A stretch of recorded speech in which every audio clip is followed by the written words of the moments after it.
मनिहारिन आई थी। मैंने भी उससे चूड़ियां पहन ली। आपने चारों बहू की चूड़ियों का मूल्य तो मनिहारिन को चुका दिया, परंतु अपनी बेटी को भूल गए। मैं भी तो आपके घर में ही रहती हूँ ना पिताजी। आप ही तो कहते हो मैं आपकी बेटी हूँ। राधा रानी की बातें सुनकर सपने में ही सेठ जी की आंखों से आंसू गिरने लगे। अगली सुबह सेठ जी मनिहारिन के घर पहुंचे। तेरा भाग्य तो संत महात्माओं से भी बड़ा है। मैंने श्री राधा रानी को अपनी बेटी समझा है, पर अब तक उन्हें आंखों से नहीं देखा। तुम्हारी भाग्यशाली हाथों ने उन्हें चूड़ियां पहनाई। सेठ जी की आंखों से आंसू बह रहे थे। तुमने मेरी बेटी को चूड़ियां पहनाई है। जो भी मूल्य तुम मांगो मैं देने को तैयार हूँ। मनिहारिन की आंखों से भी आंसू गिरने लगे। उसने सचमुच में बड़ी भाग्यशाली महसूस की, जिसने स्वयं राधा रानी को चूड़ियां पहनाने का सौभाग्य प्राप्त किया था। राधा और कृष्ण की लीला की भूमि वृंदावन से तो आप सभी परिचित होंगे। इसी वृंदावन में एक संत रहा करते थे। वो श्रीमद् भगवत गीता में बहुत श्रद्धा रखते थे।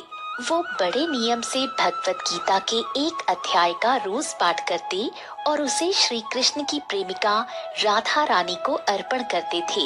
वो घर में ही रहा करते थे, कहीं आते जाते नहीं थे। वो या तो भगवत गीता का पाठ करते या राधा रानी के नाम की माला फेरते। संत के कुछ भक्त थे जो रोज उनकी झोपड़ी में ही भोजन दे जाते थे। इस तरह उनका गुजारा चल रहा था।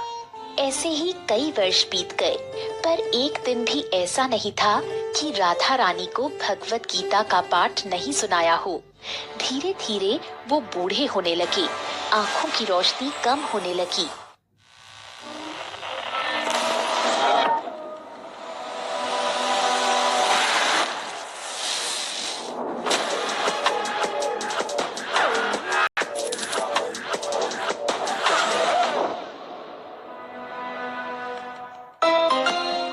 Xiaomi.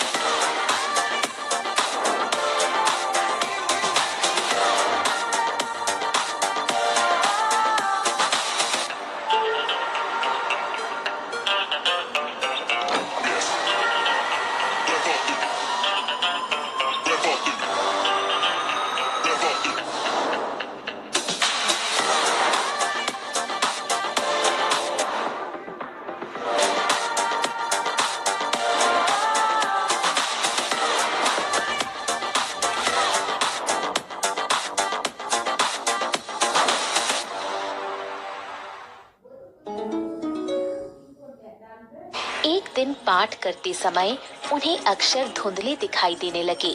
फिर तो दिखना और भी कम हो गया। अब उन्हें बहुत कष्ट हुआ। ये सोचकर कि अब पाठ कैसे करेंगे, वो रोने लगे। आंखों की रोशनी जाने का गम नहीं था। उन्हें इस बात का अफसोस था कि राधा रानी को भगवत कैसे पढ़कर सुनाऊंगा।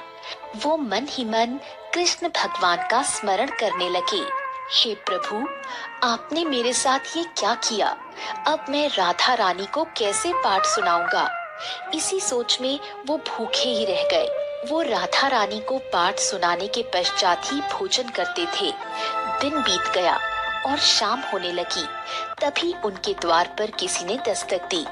आंखों की रोशनी कम होने की वजह से उन्हें धुंधला दिख रहा था।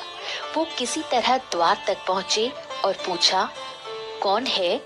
बाहर से एक बालक की आवाज आई। वो उनके लिए भोजन लेकर आया था। संत ने कहा, जब तक मेरा नियम पूरा नहीं होगा खाना नहीं खाऊंगा। वो बालक बोला, ये आपका कैसा नियम है? बालक के पूछते ही उन्हें लगा मानो उनकी पीड़ा बांटने वाला कोई मिल गया हो। उन्होंने बालक को अपने भगवत गीता के पाठ के नियम के बारे में बताया। उन्होंने कहा, आंखों से कुछ दिखाई नहीं पड़ रहा है, इसलिए मैंने पाठ नहीं किया और मैं भोजन भी नहीं करूंगा।